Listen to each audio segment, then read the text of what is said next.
And welcome to Hero Power. I'm your host, Avantes, and as always, I'm joined by my co host, Zeroshio. What is up, gang? And Versika. I'm not following that. You're not following Shatner? Come on. Yeah, yeah. No, fun fact, nobody does a better Shatner than Zeroshio. I don't even think, I don't even think Shatner, I think Shatner might do it, but I don't know. I don't It's even close. think he does. It's close. So, all right, gang. It's summertime. It's here. It's hot. It's miserable. It's a great time to stay inside and play Hearthstone.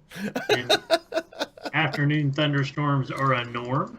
Yeah, which we have some going on as of this recording. So if you're joining us live and something happens, you'll know why.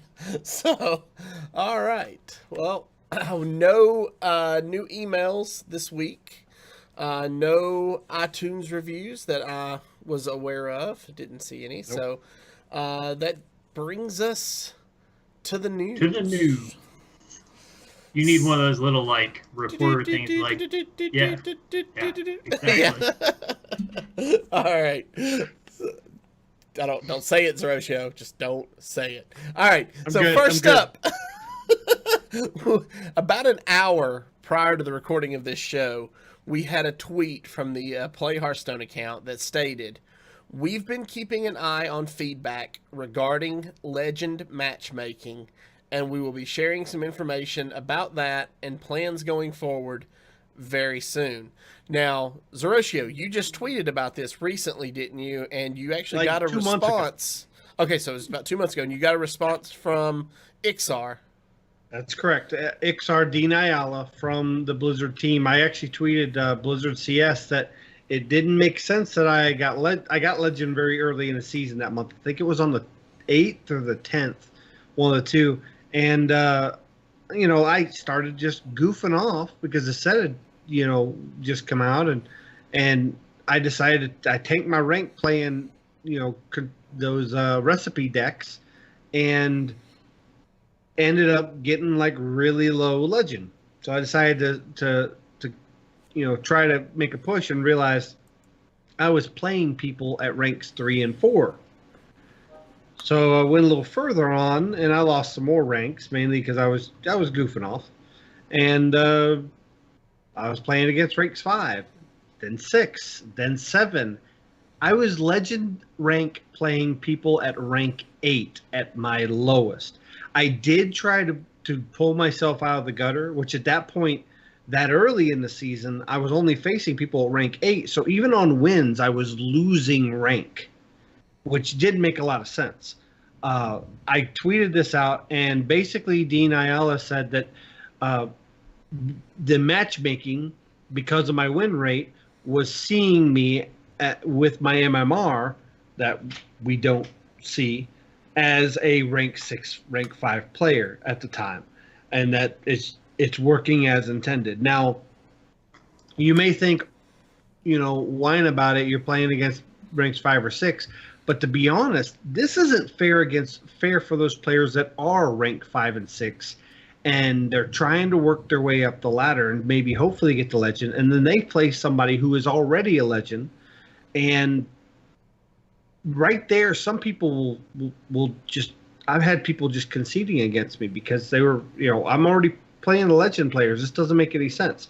Which, honestly, this is Hearthstone. Anybody can beat anybody on any given day, and your rank is not necessarily indicative of your capabilities in the game.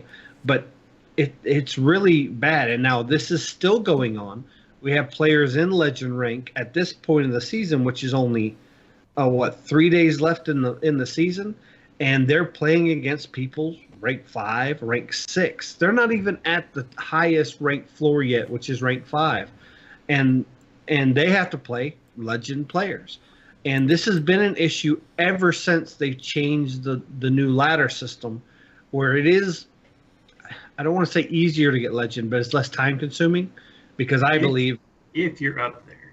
if you're up there. I believe that rank 5 to 1 is still a grind and very difficult to get legend. I still haven't gotten it this month, though it has been an awkward month for me. But that being said, you know, I'm glad they're finally at least acknowledging it, because most of the tweets have not been responded to. I was lucky to have mine responded to, and he elaborated even more through multiple tweets.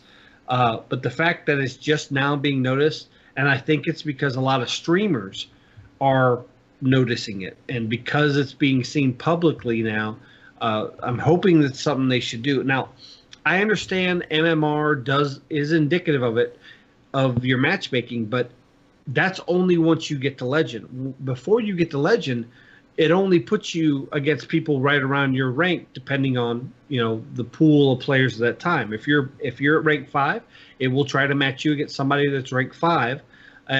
Though if the pool is thin at that time, you might get a 4, you might get a 6, but you shouldn't be getting somebody grossly multiple ranks. Now, once you get to legend, evidently you're no longer in a pool, and it's based strictly off MMR. And if your overall wins losses for that month are around the same as rank 5, rank 6 players, that's who you're going to be matched against. And I don't think that should be right. I think you should still be matched against other legend players. There are some of the other podcasters have gotten legend, and some of those are up in the ranks 150 range, and they're getting matched against people in ranks 2 and 3. That's honestly, at this point in the month, that definitely shouldn't happen. When there's at least in North America, there's a pool of at least 5,000-6,000 legend players. So really, I think legend should be its own pool, and then your MMR within the legend pool. And if the pool is saturated enough, maybe you face a rank 1, maybe a 2 after that, but it should never go that far. The pool, this game is active enough that pools should never be saturated that much. Okay, so needless to say, according to the tweet, they are going to be sharing some new information about it and letting us know what their plans are for that MMR rating going forward. Now this doesn't mean there's going to be a fix. It could just, hopefully, if nothing else, they at least give us some transparency on how matchmaking should be done. In the past, they've been very kind of closed-lip about it, which is understandable to a point, but if there's a clear issue that players think there's an issue, and if Blizzard doesn't think it's an issue, then they should at least explain how it works and why they don't think it's an issue. So I don't think they necessarily have to fix it, though I think a fix should happen. Yeah, I agree. All right. So, staying on the topic of summertime, HCT Summer Championships are this weekend, June the 28th through July 1st. So that's tomorrow on Thursday if you're listening to this, or today if you're listening to this podcast on the day it comes out. So choose your champion. Today is the last day for that, the 27th. So if you're listening to this on Thursday, it's too late to vote. The group stages will begin Thursday and Friday, and then we will get to see the elimination stages and the decider matches on Saturday. And the playoffs will be this Sunday, July 1st. So I'm super excited for this event. I'm really looking forward to watching some Hearthstone this weekend. I want to throw a shout out to my boy Root from Orlando. He's one of my co-hosts on the Innkeeper podcast. He is actually running the Fireside Gathering at HCT Summer Championships this weekend out at Blizzard Arena in LA. Awesome. So if you're in the LA area, go check it out, get your ticket, go watch some awesome Hearthstone and play in some sit and go events that I think Root's going to be holding this weekend. So it could be a lot of fun, a lot of swag to be had. So, and I'm sure that's going to be a public fireside, right? Correct. Well, it's open to people who are there. Yeah, who have Sit bought and tickets go. to attend. Sit and go sounds like an '80s toy that was yanked off the shelf. See, sit and go. I had to explain this to Root as well. He had never heard the term, but it's a poker term. Uh-huh. And a sit and go tournament is a tournament that starts as soon as you have 8 players. You sit down, you go, and you're done. It's usually single elimination. You just fire them off as fast as you can start them. And it became popular when online poker became a trend. Where sit and go actually was a term used in casinos. However, it wasn't very popular until, mainstream poker became a thing with online tournaments and whatnot. So I'm really excited about this tournament this weekend. However, of course, just like all the other tournaments that have happened in June and May, something's probably going to come up that I won't be able to sit around and watch it. Hopefully that's not the case, and I can actually enjoy a nice long tournament live. This is going to have some good names in it and some unknown names from the other regions, which I'm really excited for that. But I really hope Dog takes it all, because that's my pick. Well, I ended up settling on Nalguadan from Argentina. So the guy who you say his name different every time? Yes. Versika, everybody wants to know, who did you pick? He told us last week who he picked. I know, but this is a fresh week, okay? Who did, as a reminder, Zeroshio who did you slept pick? since last week, so he doesn't remember last week's show. I just started a new job. I don't remember who I picked. You picked Bunny Hopper. No, I did. I picked Bunny Hopper. God, I gotta carry you guys every week. No, I actually not only did I pick Bunny Hopper, like not only do I think he's going to take it, I think, like I said last week, I just think he's due. Like, he's played at such a high level for so long. I just think the guy is due a little bit of good luck, and I think he's going to get it this time. I don't disagree, and that's one of the reasons why I voted for Dog, because Dog always finishes very high, but you don't see a lot of championship titles, on his mantle.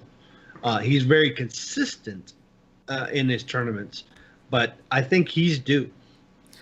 And if you watch his streams and you're not distracted by his wonderful physique, you'll notice that he's extremely intelligent and thinks out the game to a T.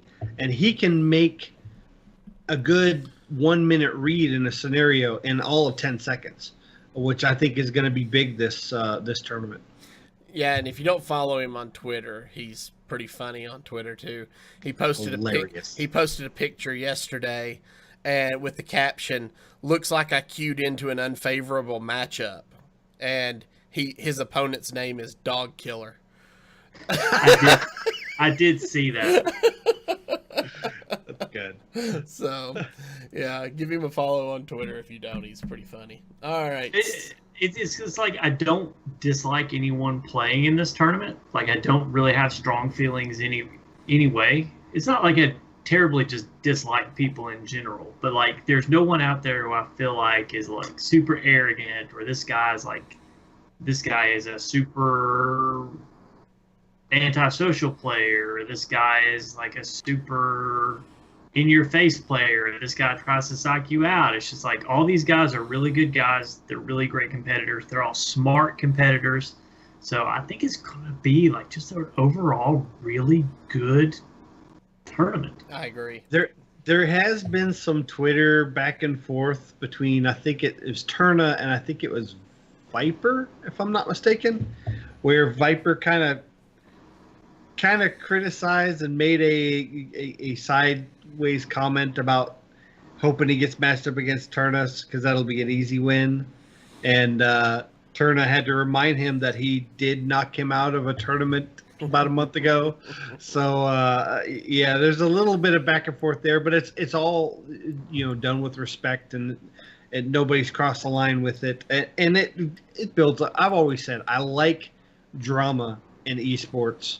That healthy drama where it's camaraderie and competitiveness, and obviously that's going to be the case. That's kind of going to be a story if they end up facing each other. We'll see if Turda can duplicate the efforts and beat him again. There you go. If Bunny Hopper wins, I will wear bunny ears on the stream. Now I'm kind of hoping my guy loses just to see this. I will wear. I will try my best to find glitter bunny ears. No, Zeroshio. No. No. No. You knew where I was going to go. Moving on. That. It's like you've known me for 20 years. I was just going to say, if Dog wins, I'll do the show without my shirt. But I don't think, I think that would violate Twitch's terms of service and everybody's stomach at that point. So. All right. So, during this summer lull, how are you guys handling Hearthstone Burnout? Zeroshio, we'll start with you. Heroes of the Storm. You just took Versika's answer, man. Come on, you didn't even give him a chance. To be honest, and I say that partially jokingly. It's my fault. Yeah, it is his fault. I say that partially joking, but at the same time, I say it very truthfully. I've had kind of a rough month with a lot of stuff with my family and friends and things like that in my real life. And Hearthstone, I've been playing in 2 leagues this season. The Hero Power Rangers, we got to the playoffs, but we got knocked out by Dad Legend. Very proud of it. We did really good, and Dad Legend definitely deserves to go on to the semifinals.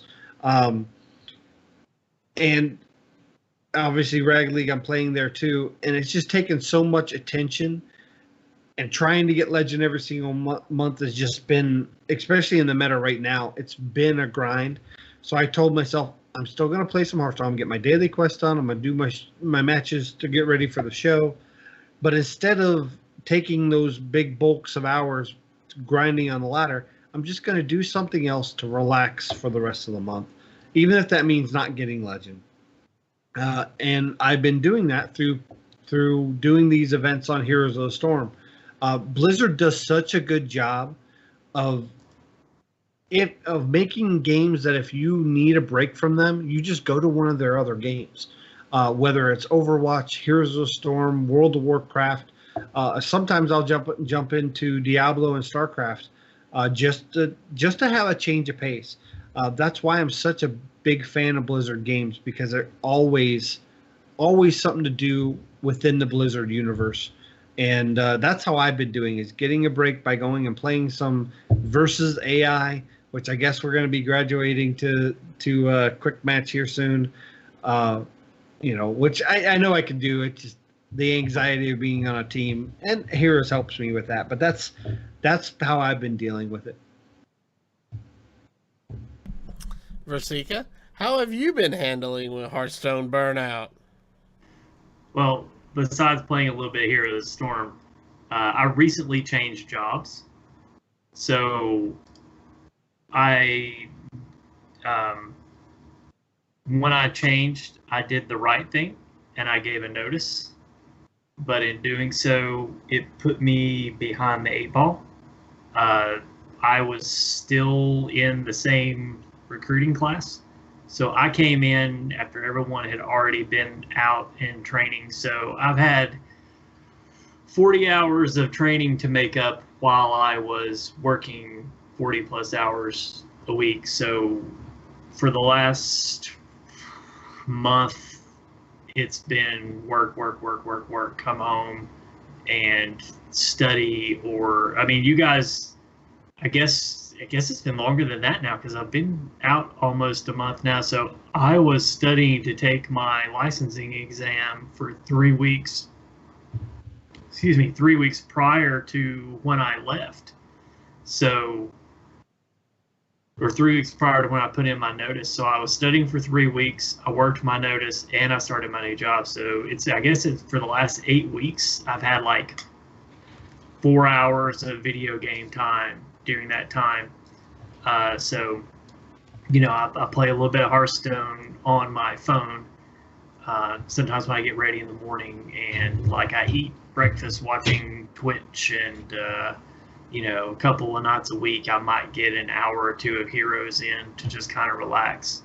But for right now and for the next few weeks, it looks like my plate is so full with my new job that I'm really struggling to find any downtime.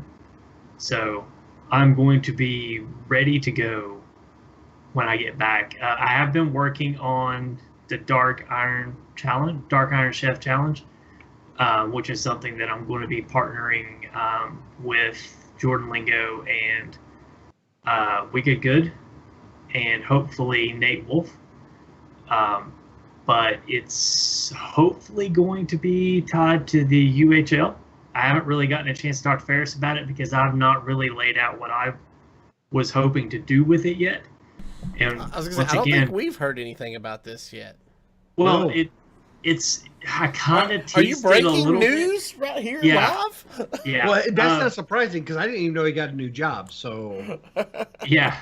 So have you not? I mean, total absence from Twitter. I'm not on Discord. I had to take Discord off my phone because Discord and this app that I have to use for my job don't get along. So when one is active, the other one tends to have an issue and I have to delete and download. So I actually had to take Discord off my phone. So unless I'm sitting at my computer, right now I don't have Discord. So it's been sort of that transition period of, where I was working in a plant at the same place, but I walked 10,000 steps a day. Now I spend 8.5, 9 hours in my car, driving 100 to 200 miles a day. Wow. It's one of those, it's a big transition, but it's hopefully the payoff's going to be pretty nice. But I've got to get through that learning phase. So how I'm handling Hearthstone Burnout is I'm simply not getting to play Hearthstone. So I will say that I've got the itch. I'm looking forward to playing, and I'm looking forward to getting back in. I really want to ladder, which is something that I've not been able to say in a very long time. So, it's one of those things where if you can take a step away from the game for a little bit, you find out that the things you were complaining about weren't really that big a deal to begin with. And so you just kind of get back into it. So it's one of those things where, like Zerosha said, he's playing Heroes, a little bit of Heroes to kind of not be in Hearthstone as much, get a little bit of separation. If you can step away from the game, whether it's investing yourself in your job, whether it's playing a different game or something along those lines, it'll take care of itself. The other thing I would recommend to do is play some off-meta stuff and play with some heroes that you're not playing with tier 1 decks. You don't have to deck build. Just go find a deck online and just learn how to play it. You may not win. Go into casual mode and just play it. I mean, if you're playing a tier 3 deck and you're in casual mode, it's fine. Just don't take a tier 1 deck in and start blasting the casuals. But I mean, if you want to go out there and play a Murloc Warlock Zoo deck, get out there and find one and just play it and kind of get silly with it. I think it'll work. But yeah, so breaking news, I guess. Dark Iron Chef Challenge. It's going to be something really cool that I've cooked up.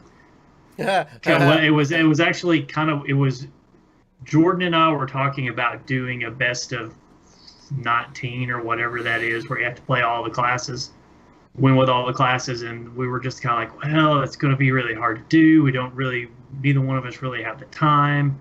So Wicked Good came up with something like, hey, the Iron Chef America was really cool, where it had the 2 chefs and you made a deck with an ingredient, or you made a dish with an ingredient. We're just like, that would be fantastic. We'll make decks with, you get a card and now you've got to requirements. Yeah, it's like now you got to build an aggro deck and a mid-range deck and a control deck, and it's got to feature this card. Like, it can't just have the card in the deck.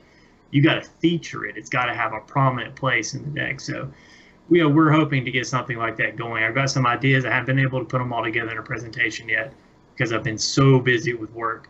But once that calms down a little bit, in fact, I'm going on vacation in a couple of weeks, 2 weeks. 3 weeks. 2 weeks from tonight, you will be gone. So it's kind of one of those things where it's like, while I'm on vacation, I'll actually get to work a little bit on the podcast. While I'm sitting on the beach drinking a beer, I get to work on the podcast a little bit. But no, it's something that I'm actually really passionate about. I've just kind of been railroaded off to the side. But life first, this stuff second. And well, I will ask you one favor. Well, don't put any focus or energy into working on, side projects while swimming with sharks. Because if you're swimming with sharks, you need your full focus on that. So I can promise you I'll be swimming with sharks. You're always swimming. If you're on vacation, you're swimming with sharks. If you got to go to the aquarium and cannonball, behind the gate, you're going to do it. That's you. You're crazy. See, I don't do that because if I was swimming with a shark, they'd look at me and go, buffet. Oh. So anyway. Anyways, so we got off subject there. So but yeah, Just it's Burnout. Did we ever stay on subject? On the subject of Burnout, I want to shout out kind of what you were talking about. Our buddy Mike Lowe over at ML Streams actually posted about this yesterday, and he said, his tweet was, seeing a lot of people talking about leaving Hearthstone, but me, I haven't gotten to play for 5 days, so I'm really hopped, and this game is lit. So taking that time away can, like you said, really readjust your focus and, make the game interesting again. And, specifically, as you mentioned, those things that you thought were bad may not seem as bad when you come back from taking a break. So, well, I mean, I picked last week's deck, right?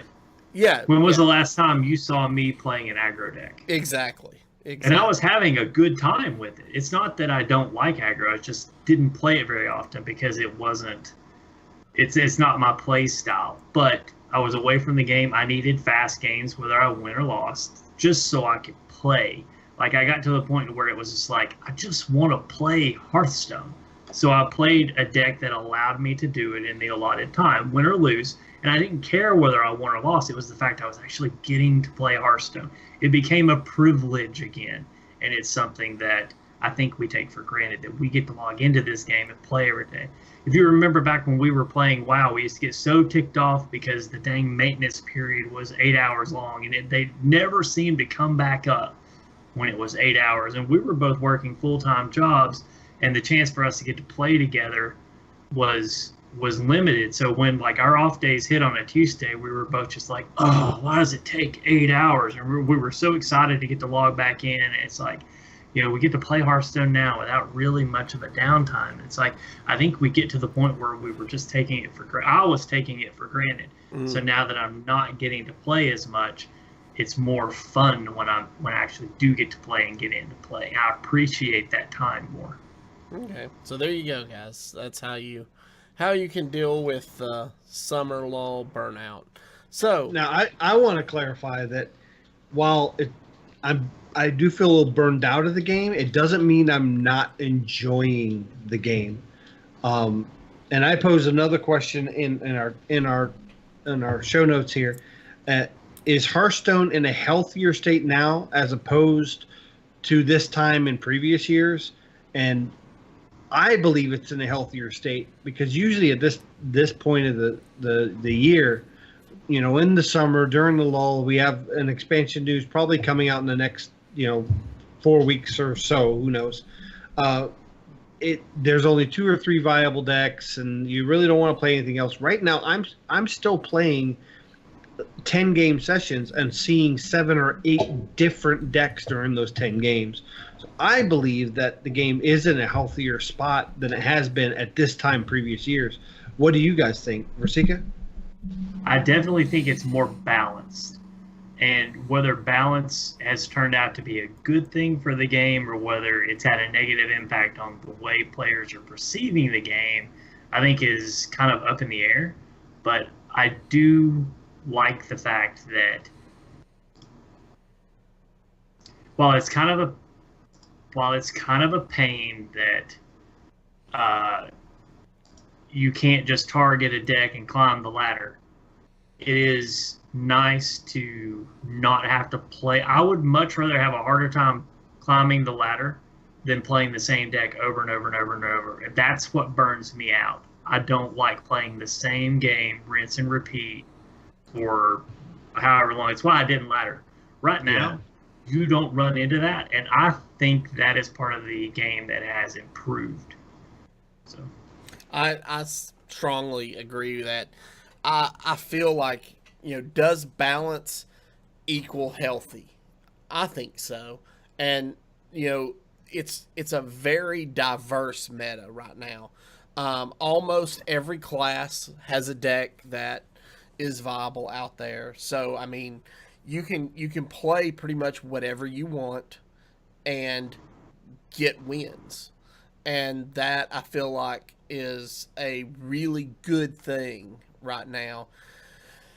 Yes, we have a new set coming out probably the end of July, 1st of August, probably. That's usually when they drop, and we'll have to wait and see what a new set brings to the meta and how it will all shake out. But for now, I say go out there and enjoy it and have fun in this meta, because it's probably, I feel like, the best it's been in a long, long, long time. And while being the healthiest, I believe it has been in years, at this point of the year, of course, it is also the most frustrating, which is why I think a lot of people are suffering burnout, because they're not being able to perform at the same standards they remember in past seasons, which is funny because everybody was saying with the new ladder changes, it was going to make everybody's going to be able to get the legend now. Well, now people that have regularly got legend are finding it hard to get the legend. Part of that's because there is more, stiff competition in that rank 5 to 1 range, but it's also because, the meta is not predictable. It is frustrating because it's not easy. And that's why I'm enjoying it so much. While I am getting frustrated not getting the same results as the past, I'm also really liking it because it's not predictable. Who wants to play a game that is not challenging to you? That you just get on, you do your set number of games that usually takes you to get the legend. By the end of the month, then you get legend, and then next month you start over again. This month was different than the previous, which was different than the previous, and I think that's because they're doing a better job balancing the sets, balancing the cards. Now, this is the smallest you'll have of a card pool in Standard, with only 4 sets, 3 from last year, 1 this year. And then, which is another reason why a lot of people are a little frustrated, because they don't have as many cards to get out of. But that tells me that when the next 2 sets come out this year, the meta is going to be that much more versatile. If this is the most dense style of Hearthstone you can play, where all 9 classes are viable and there's multiple deck archetypes within multiple classes with only 4 sets in the pool, think of what it's going to be like around Christmas with 6 sets in the pool. And to me, that's very healthy. It's fun. It's more frustrating, which makes it more enjoyable for me. All right, cool. So that brings us to this week's Tavern Brawl, which is a less friendly game of chess. Things have gotten a little underhanded at Medivh's magical chessboard. Bring 6 unique cards and hide them under the table. They could swing the match in your favor. So I haven't gotten a chance to play this one yet. Have you guys given this Tavern Brawl a shot? Zeroshio, you're nodding your head? Yes, I have. I played Mage and put in all the board clears. So it's fun. I enjoyed the chess game a lot, and I enjoyed when they did the chess variant of the Tavern Brawl. And this is you just add now. You can't put two copies of things. You get one copy of 6 different cards, and it doesn't give you 2 copies of them in your deck. It's just the one copy, and your deck I think still has 15 cards, just like the previous Tavern Brawl. So 6 of those are your cards you chose, and actually I think it's 20 cards because it's 15 after your first turn or so. But anyways, the rest of your cards are the chess pieces. It's a lot of fun. I enjoyed it. I did just get my pack and get out. If you're good at the previous Tavern Brawl, you'll still be good at this one. Okay, sweet. I will definitely be checking that out after a while. Have you had a chance to do it yet, Versika? I have. I've been trying to do it with Priest. I don't play Priest enough in Tavern Brawl, so I've been trying to get away from getting in and just doing Shaman and getting out. So it's been interesting. The board clears are very powerful. At least Starseeker is very powerful. Medivh is very powerful. It's a wild Tavern Brawl, so you have access to all your cards. Cabal Shadow Priest is very powerful. So yeah, get in there, have fun. It is a chess event, so everything that goes along with that. Yeah, and it's important to note that the minions, you can't attack with them. However, at the end of your turn, they automatically attack what's in front of them, and if there's no minions in front of them, it goes to the opponent's face. Meaning, if you play one of those minions that turn, it will do its auto attack, just like a charge. So I have seen a couple people play against me an Inner Fire Divine Spirit Priest, where they basically put the one of the pawns on the far end, which are 1/6s. So if they're on the far end and no minions across from them, they will go straight to face. And then you Divine Spirit Inner Fire. It's now a 12/12 that's guaranteed to hit your opponent in the face that turn. So there is some technique in building the 6 cards you want to put in there.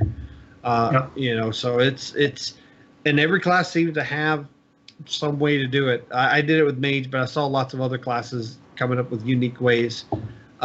Warrior put in lots of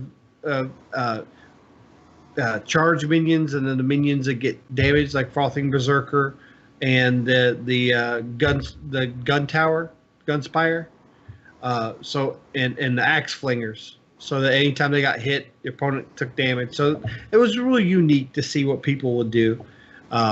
Yeah, it's a fun one. And I like that they're innovating on Tavern Brawl still, which is always exciting. All right, so that brings us to this week's deck list. And this week we got to looking. So, funny story.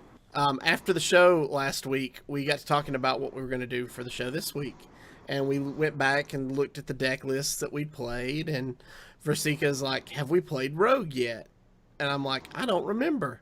So I go back and I look, and, we played Shaman, we played Druid, we played Warlock, we played Druid, we played an Arena deck, then we played Druid, and I'm like, man, there's so many Druid decks in this meta. So tonight we are going to show you the Odd Rogue, which you've probably seen on the ladder. It's a pretty popular deck. This is the exact deck list that Hunterace used to pilot himself to a win at HCT Seoul a couple weeks ago. So I'm going to run down the deck list, and then I'll turn it over to Versika and Zeroshio to kind of talk about how the deck plays. So the deck has 1 Acarus Veteran, 2 Argent Squire, 2 Cold Blood, 2 Deadly Poison, 2 Dire Mole, 2 Firefly, 2 South Sea Deckhand. It's got 2 Blink Fox, 2 Hinch Clan Thug, 1 Ironbeak Owl, 2 SI7 agents, 1 Tar Creeper, 2 Vicious Fledgling. It has Captain Greenskin, 2 Fungal Mancers, Leroy Jenkins, 2 Vile Spine Slayers, and Baku the Moon Eater, of course, for your odd ability. So, gentlemen, take it away. Baku the Mean Eater. Or is it going to be the Mean Ooter? I don't know. Anyways. I thought he said meat eater. Yeah. I thought he said meat eater at first. I'm like, well, he's not a vegetarian. You can tell that just by looking at it. It's eating a tab.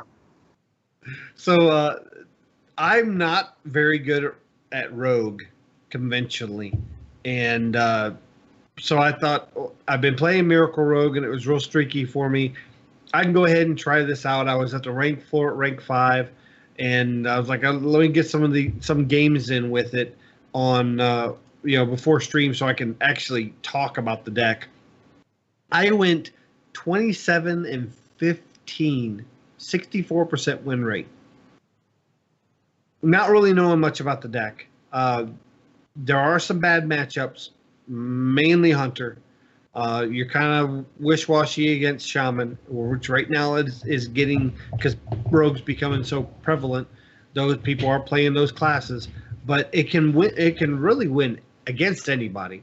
If you can get just a really quick hand, get those Hench Clan Thugs out early, which usually will draw removal, then you can pull out the Vicious Fledglings, and if they can't kill those or the Hench Clan Thugs, you're usually going to snowball a win.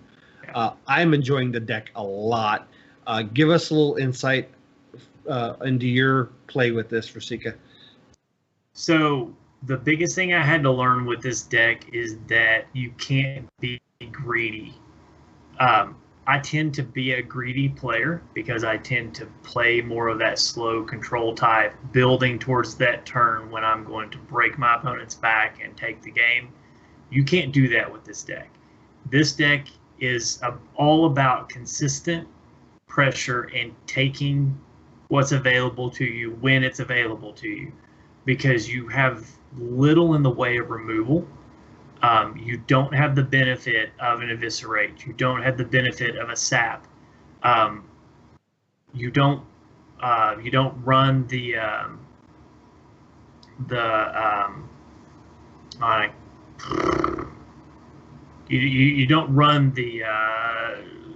can't think of the word. Hold on a second.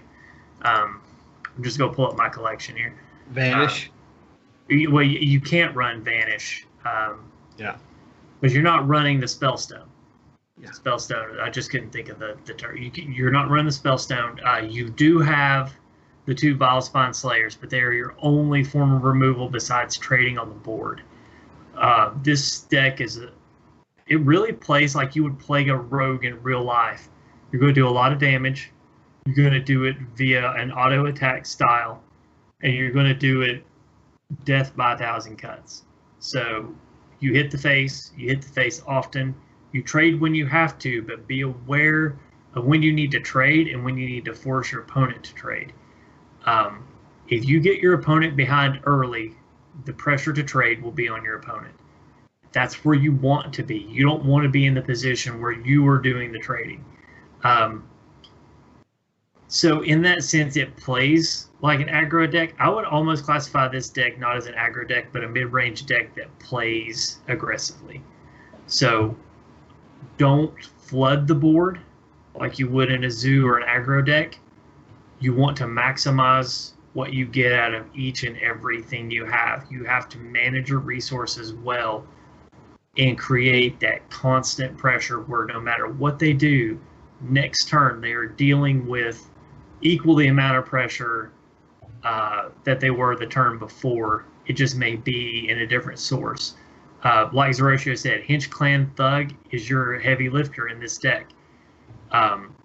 Understand what your opponent's playing, understand what removal they have at their hands, and try and draw out their removal and let Hench Clan Thug do work. I also recommend that you hero power as often as possible and that you use that dagger as often as possible. Also use your health as a life source, as a resource. you don't have any healing, you don't have any armor, you don't really have much in the way of taunt to put down. So, understand that it is a resource and use it accordingly.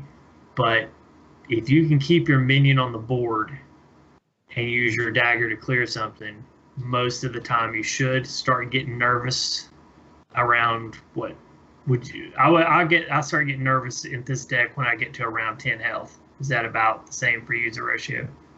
You saying against this deck? No, when I'm playing this deck, like I will dagger and use my dagger often until I get down to about 12 or 10 health, and then I start using minions.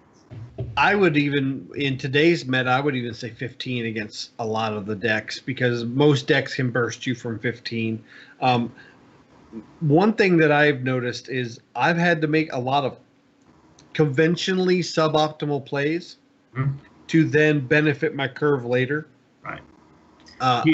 There's been a lot of times that I have coined out hero power on turn 1 just because my next turn was going to be using the dagger to clear whatever they put out on turn 2, and then South Sea Deckhand and Acris Veteran, or South Sea Deckhand and Deadly Poison for a big burst of damage on turn 2. That puts your opponent on the back foot, saying, now I can't worry about tempo, I have to stop him. And if they have to stop worrying about tempo, you can continue to go to face. Just 2 damage every single turn with your dagger could really mean a lot when on turn 2 you went to face for 7 to 9 damage. Now, this is one of those things. This is one of those decks where the change to Dark Pact was a big difference, because before the rogue couldn't match damage in a way that the warlock could tap and then heal it back. They weren't worried about it. Now, with it only being at 4, it's a little more of a concern. And if you put the pressure on early, sometimes they can draw out an early Dark Pact so that they can tap to get to their stuff. This is a good deck to play against the mid-range and greedier control decks. I enjoy it. I feel like it can win against pretty much anything. When I was in UHL this past season, I know Eve played it against me, and I was very lucky to win against it with my warrior, I think. But she came back and beat me with it the next turn, or the next game, when I was playing my priest, I believe. So, I mean, it can win. It can win against any type of deck and against any class right now. You just have to draw right. You have to manage your resources properly. And like Zerotio said, you can't be afraid to make a suboptimal play. Just constantly be aware of your outs. So, be aware that you're not going to get the play you want every turn, and be patient. Patience, you have to be patient with the deck. You want to be aware of your outs, and you also want to be aware that anytime you can draw Leroy. Yeah. And if you can ever at any point put them in Leroy range, do it, because your next card could be Leroy winning you the game. And I would say I finish my opponent with Leroy probably 70% of the time. Yeah, and Leroy equates for 8 points of damage coupled with the hero power. So that's a huge swing in one turn that may not be expected. I know I had an opponent that had a board flooded, and I was, say, at 22 health, and they had like 12 damage on board. And if I went straight face, it's set up for a top deck of either of like 3 different cards: a Leroy, Deadly Poison, or Cold Blood, that would allow me to win the next turn. And I just had to hope he couldn't find a way to get that extra 10 points of damage somehow, which usually, in decks right now, it's not going to happen. And he didn't get a taunt, so I won the game. Okay, cool. So we're going to play this deck here momentarily. I do have one last thing I want to add before we wrap up the show this week, and this just happened. So again, breaking news, but I want to say big congratulations to Pear HS for getting partner on Twitch. Oh, she did. Congratulations. And also on Pear's, on the topic of Pear, also congratulations. She just got signed on the Fade to Karma recently. She did. So she is on the meteoric rise. I personally am a sub to her channel. She's wonderful. She's very entertaining, very good at the game, and she definitely is a great representation of women in the Hearthstone scene. All right. Well, with all of that said, if you are joining us on Twitch or YouTube, stay tuned as we check out this Odd Rogue live. If you are listening via the audio podcast, we'd like to thank you for joining us. Remember, you can follow us on Twitter at HeroPower_cast. You can find all of our past episodes on YouTube at youtube.com/ECMMOgamers or on our website at HeroPowerHS.com. If you enjoy the show, you can help support and improve it by joining our Patreon. And this will allow you to get exclusive access to our patron-only Discord. With all of that, I guess we will see you all again next week. And don't forget to use your hero power.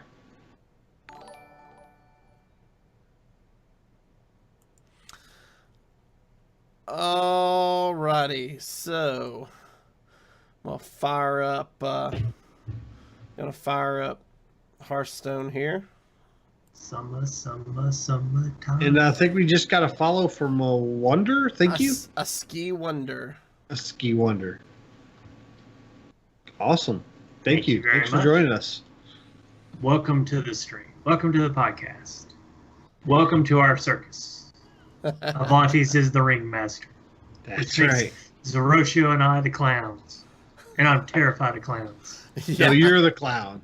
I'm the elephant. I am the trained elephant. Just once, I want to see 25 cars come out of a clown. Just once. No, that's horrible. Even Matchbox. That they don't go there. No. Anyways, So who's driving this week? I don't know. I'm driving. No. Am I not driving? No, you are driving. Okay. Still no to the clowns. Even Micro Machines. That's just too much. Terrified. Terrified of clowns. Make sure my spectate is on. Matt at Arms says Sap is the best card in the meta right now. Zap No. is extremely strong, but it can't be in this deck. It is. I can't argue with that, but you don't get to play it in Odd Rogue. That's right. And my I'm spectate actually- is up. I'm having a lot of fun with a Death Rattle Rogue that I've been tooling around with for a while. It's not super competitive, but it's fun to play. So we're against the Hunter, which is already going to be an uphill battle. Hunter beats Rogue a lot. We have Firefly, Vile Spine Slayer, and South Sea Deckhand. I think we just keep the Firefly. We wouldn't be playing South Sea until turn 3.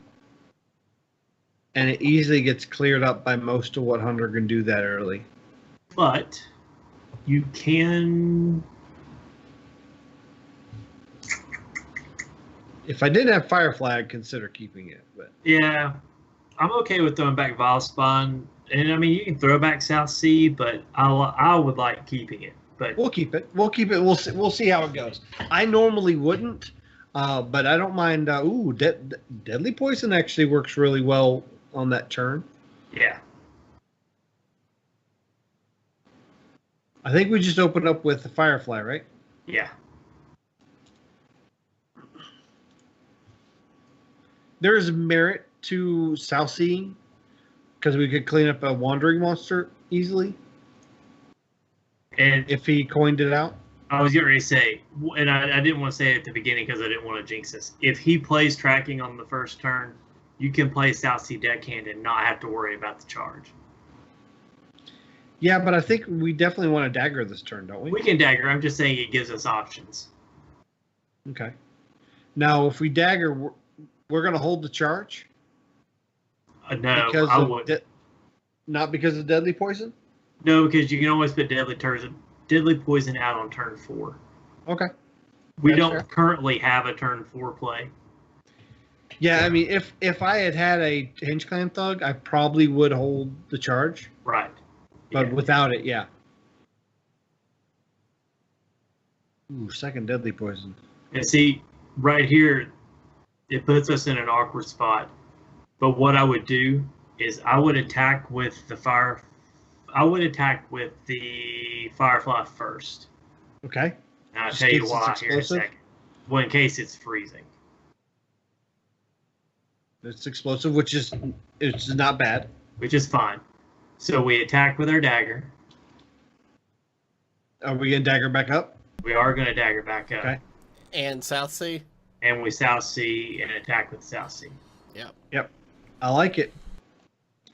I just want to make sure if we weren't going to dagger up, but still use South Sea, I want to make sure we got the South Sea out first. But I mean, our turn 3 play was going to be dagger South Sea because it was the only turn 3 play we had. So whether we did it before or after depended on the trap that he had.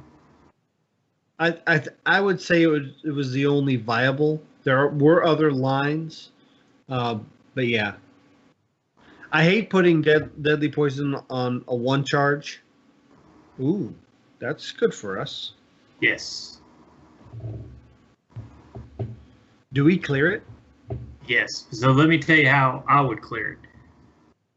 What I would do is I would go ahead, use our dagger to clear Puffer. Okay. Go ahead and send the South Sea deckhand to face. Okay. So now I would re-dagger, Gotcha.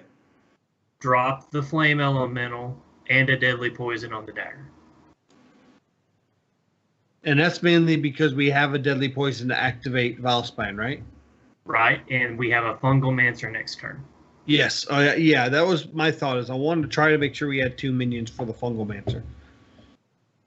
And if he plays a trap here, well, that's fine. We're gonna go over top of that. Right. So fungal mancer, everything face, Fungal mancer and send it all face. including our face, right? Right. And this is where we're putting him on the back foot. Exactly. He'll feel as if he has to, at this point, clear minions. He has to clear minions. He's dead next turn if he doesn't.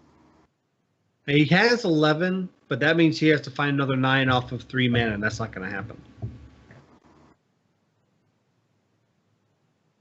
Or has to find another 11 off of 5 mana, and it's still not going to happen. Because, see, even if he throws down a taunt, we have it with the Valspine. Yep. Now, if he were to throw down a Defender of Argus here, I would be greatly surprised, and it would screw us. But Yeah. But Defender of Argus hasn't been in the meta since 2008. Right. So that's what I'm saying. Before Hearthstone even was a thing. You can't play around everything, but So, but this is a prime example of we kind of made a suboptimal play in sending in the Firefly, but we did that so that we could pop it if it was explosive trap. We could pop whatever trap there was so that we could adjust accordingly. When we, when we found out it was explosive trap, we set up for turn 5 to be a big turn. And Spell Mage is a tough matchup. I mainly know because I play Spell Mage a lot and love seeing Rogue because I usually beat him. But that's how you do. You just got to put that pressure on him. He knew it was too much. Did you mean Spell Hunter? What did I say? Spell Mage. Yeah, Spell Hunter. Sorry. Okay. I was like, wait a minute, what? My brain's been everywhere. Spell Hunter. I play a lot of Spell Hunter, and I love seeing Rogue because even Miracle or Odd, it goes through them pretty quick. Has enough sustain.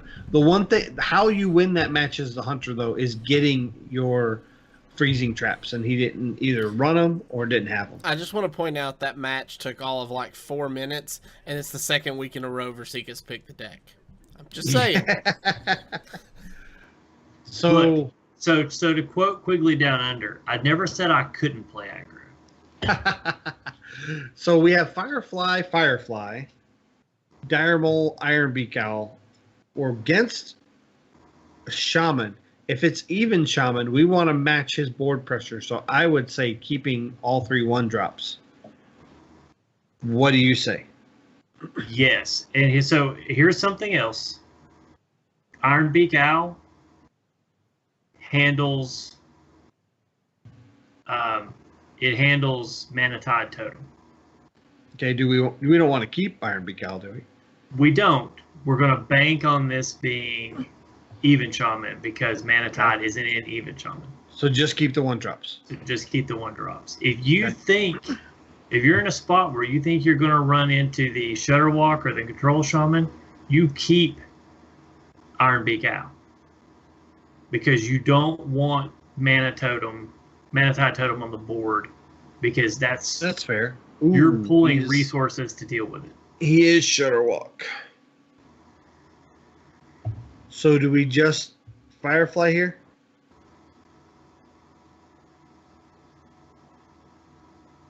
I think we put pressure on the board. I think we... Dire Mole, Coin, Firefly? Dire Mole, Coin, Firefly. Okay. Because we got the rest of our curve is pretty elementary. Right. We're going to dagger next turn and to Hunch Clan Thug the following turn and hope he doesn't have the hex. Right. Because next turn we're going to dagger. Turn 3 we're going to Hinch Clan. Turn 4 we're going to re-dagger and 1-drops. So we're going to dagger. Do we clear this totem with the dagger or do we save the charge? We clear the totem with the dagger. We send our stud to face. Okay.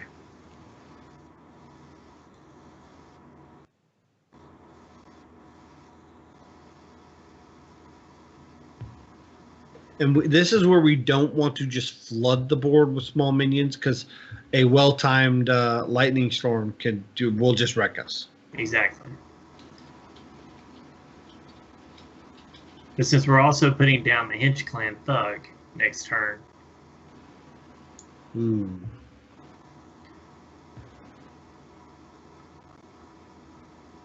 we Hinch Clan just run our face into that? And that's it?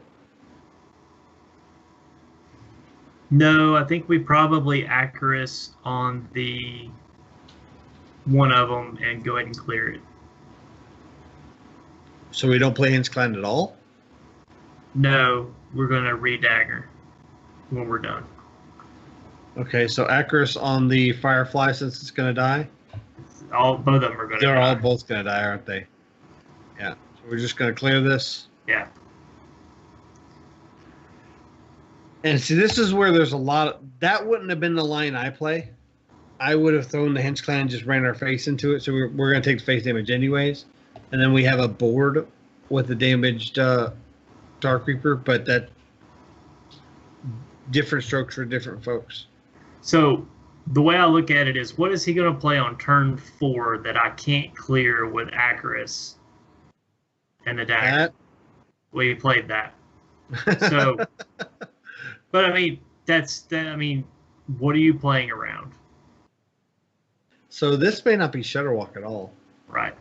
I don't recognize this card as being in Shutterwalk. No, it's not. So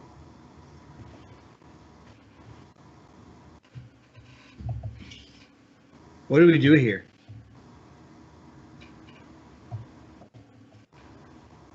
I mean, I would Hench Clan, Argent Squire, run the face to pop the shield, and pass. See, what I'm thinking, you pop the shield with your face, throw down Firefly and Argent Squire. And then re-dagger? And re-dagger. That's how I would play it, because I'm setting up for turn 5. I'm going to throw the Flame Elemental so he doesn't know I have the Firefly. Okay, that's fine.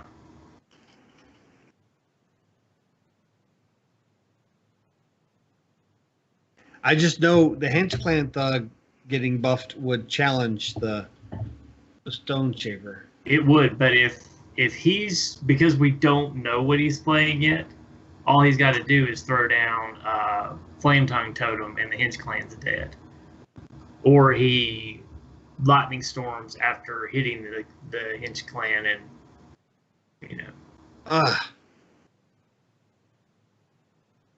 This is rough.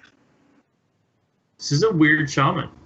It is. I don't recognize it. This is why I'm loving the meta right now, because you're just seeing things you wouldn't normally see. So is this Fungalmancer? It is Fungalmancer. And then clear with the Argent Squire and then go face? Yep.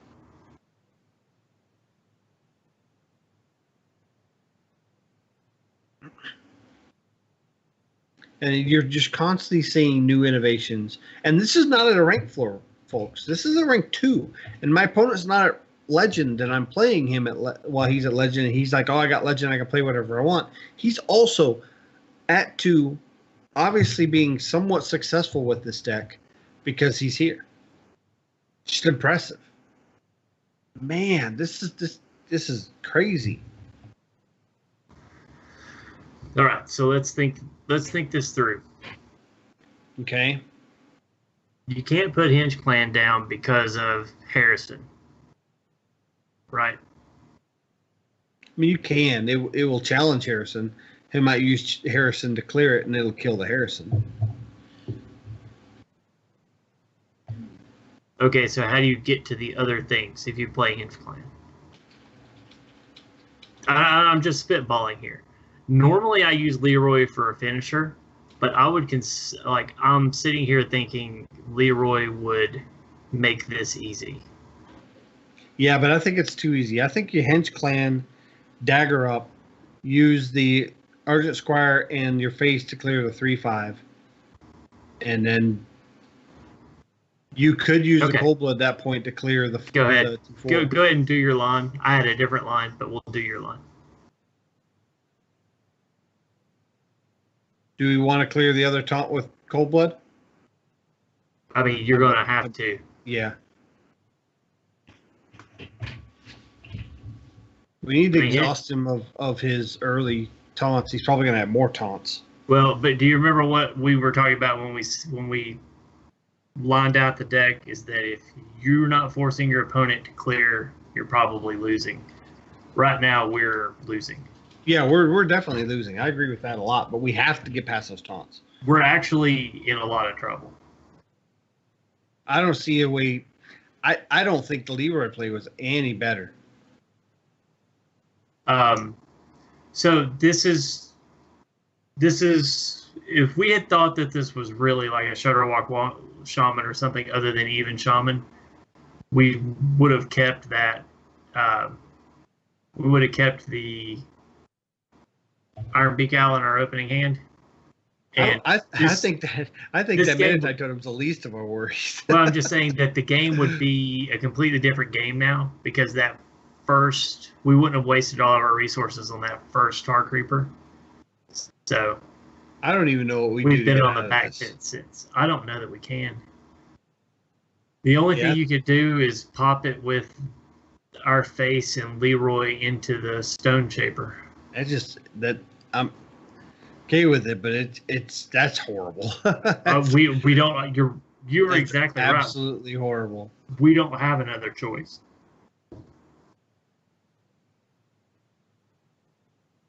He has done a good job of anticipating the meta and making a deck that is doing a good job against it. Yeah. And he has room to put Keleseth in this deck. Wow. Yeah, this is done. This is basically, he knows that right now aggro is the way, it's the end of the month, and he's done a good job of making a deck. I don't think this is net deck. I think he straight up built this to counter the meta. I think we go ahead and bottom right here. Yep. And I definitely well played. I think this is a woman player. Matt at Arms says this is definitely Jackie Chan's or Jackie's old Shutterwalk list. It's a Shutterwalk list? Yes. That's interesting. I'll tell you, that again, this is why I am both frustrated and very pleased with the meta right now and the state of the game, because while I am frustrated that I'm not getting the wins like I used to, it's challenging. And I love I would rather be challenged and come come short of getting legend, then have it feel like it's old hat and I'm getting it every time. Now, does that frustrate me and make me feel like I need to take a couple days off the game and recollect myself? Yes, but that's healthy. That means that I can recollect myself and come back stronger. So I like where the game's at right now. Got us another hunter. It comes back to learn. You have to know yourself enough to know when to play through tilt and when to take a break to let tilt go off to the side. So So we definitely throw back Leroy. Okay. And go ahead and put the big fat red X on him. I don't see a reason to keep Deadly Poison. I don't see a reason to keep Cold Blood either. Yeah. So I think you throw everything back but deckhand. Okay. I'm cool with that. I really would love a different one drop, and we're not going to get it. No. It's what we were fishing for. We do have the coin with SI7 agent, which can be useful if he pops a huffer or something like that. Yeah.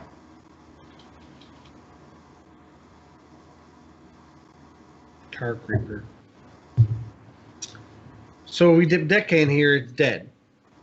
Is this just a pass turn? I think so. Because we don't want to use the coin yet. We want to save it for SI7 activation. That was my thing, is I would consider using the coin hero power, especially if I had another one drop. But the fact that we have SI7 agent, I don't want to do that. Ooh, with the Hench Clan draw, is it better just to dagger up now? Because we can always activate SI7 agent with the coin later or with South Sea. I would just go ahead and dagger and hit face. We don't want to hold the charge for Hench Clan for 2 turns? No. And see, that's what I was talking about earlier when I said when I first started playing this, I was being greedy. You get your damage in when you can get your damage in. If I ever have Hench Clan, I never use the charge. It's been working for me, but there have been some losses that I felt just short of damage, so it's probably smart to go ahead and just do it. This will allow us to Hench Clan and then clear that with our face. Yeah. We will be forced to have to do the hero power the following turn. But that's okay. So Hench Clan clear that with our face? Hench Clan clear. Now, this does line up directly into into the flanking strike, into dagger, into a bow to clear it. Right. But that's putting him on having that. So if he hits this, it is not freezing trap. He considered it. Yeah, freezing trap is horrible here. Right. So if I wanted you to attack with it, I would hit it. Because of exactly the line of thinking that you brought up. So what I would do here is I would save my coin. Uh-huh. I would dagger up. Go face with our face? Go face first. With your face, right? With our face, yep. Okay, good. There we go. Now, do we coin Tar Creeper here? No. Now we go ahead and throw out our South Sea deckhand and send 7 to face. Okay. And put him at 19. That's fair.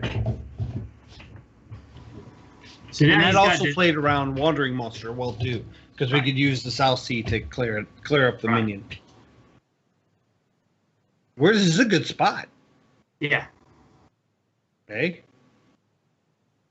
Okay, so now now we throw out Tar Creeper. Oh, I'm doing a little math. You don't have enough. We have 14. Yeah. Okay, so Tar Creeper? Yeah. I know what you were thinking. Yeah. So now what I would do is I would coin SI7 agent to face. To face? Yeah. I'm putting SI on the outside for some weird. We're not at 7 yet, but Right. then dagger face and just face. Yeah. He's gonna have a hard time clearing all this. I will be impressed if he clears it all. I mean, if he does, he's utilizing resources from his hand. Yeah. Rexar. That'll do. Yeah. Face it of 1 minion up.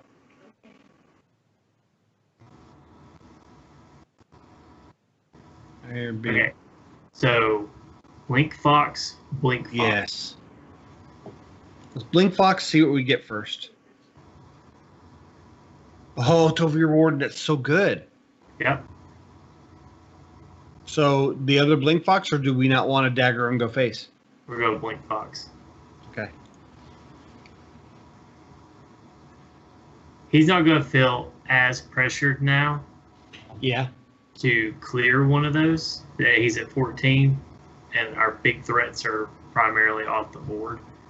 So next turn, we'll Fungalmancer if he doesn't clear. If he does clear, we'll Tolvir Warden and Dagger up. So this is that kind of, this isn't spell, this is the recruit. Yeah. So he did clear. So Tolvir first. Tolvir first. Are we going to face it all? Yeah.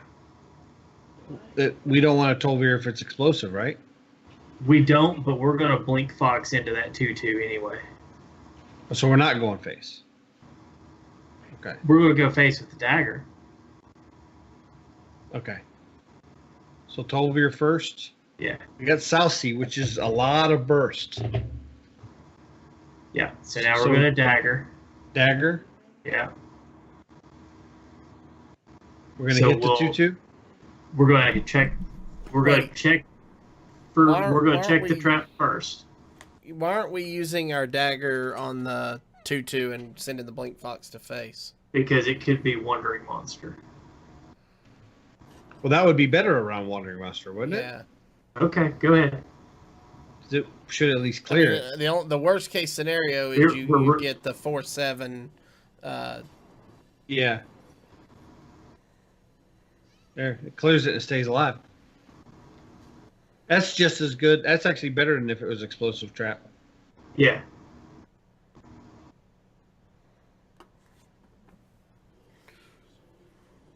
That's King's fine. We got Iron Beak Owl. Do we have lethal? We have lethal. Yep. Right? Yep. Well, now we definitely do, yeah.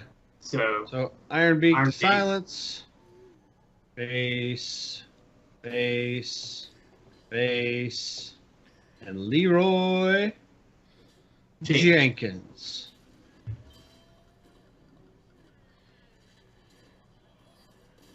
There we go. It is right now. I mean, when I first started playing it the other day, I got a lot of really. I think it was something like 11-1 with it. It was nuts. But then people started changing how they were playing and what they were playing and countered.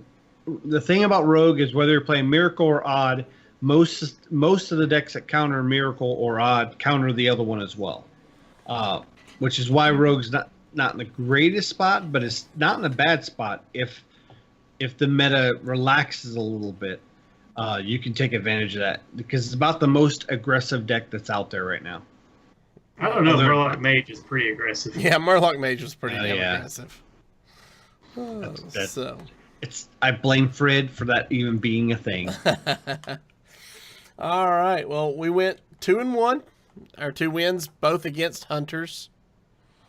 So, which is normally not a great matchup. So yeah. No, most of my losses were to Hunter. So there you go. All right. Well, with all of that, I guess if you guys have any questions or comments about the show, please email us at heropowerpodcast@gmail.com. Hit that subscribe button below on YouTube if you've not done so already. Give us a follow on Twitch to be alerted when we go live. And for more details about our Patreon, check out patreon.com/heropower. And until next week, good gaming. Bye, guys. Bye, chat. Thanks for joining us. Bye, guys.